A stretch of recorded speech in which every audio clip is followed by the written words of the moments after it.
Guys, magluluto na naman tayo ng simple gulay but healthy. Tingnan natin yung white onion. So ito yung tira ko na ginamit ko pa sa carbonara. Lalutuin ko na magpasira pa.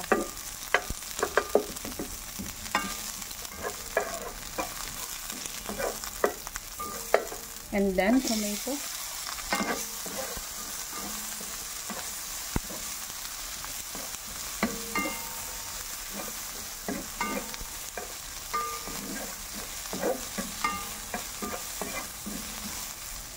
Isusunod natin tong ano siya, yung uyak. Pinato yung corn. Dried shrimp.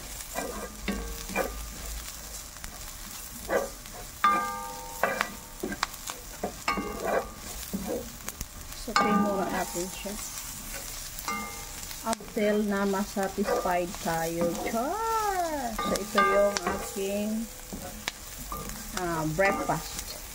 Dahil okay na siya, i-add natin tong beans and then itong ampalaya. I-mix lang natin. Mag-add tayo ng black pepper. Then, mag-a-add tayo ng pampalasa. So, maglalagay lang tayo dyan ng kaunting nor liquid seasoning. Siyempre, naglagay na tayo ng kaunting paminta. So, yan lang yung ating ilalagay na pampalasa. So, depende na sa inyo kung anong ilalagay yung pampalasa dyan. And then, i-add na natin tong egg. 2 egg lang yung nilagay ko. Enough na yan. Kasi ma-overpower yung ating gulay.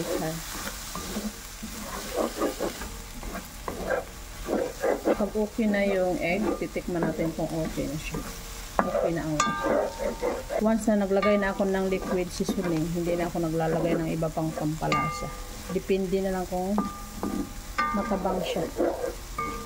So, tikman natin. Okay na ito. So, no need na ng salt. Hindi kasi siya pwede malabog. For me, okay na siya. Kasi gawa nung ating dried shrimp. So, that's it. Ganyan lang kasimple, but healthy. Lagay na natin siya sa plate.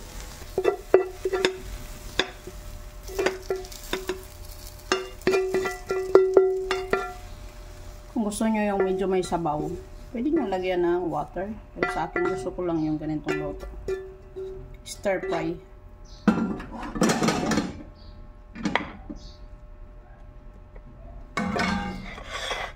So, ayan na yung aking stir-fry vegetable.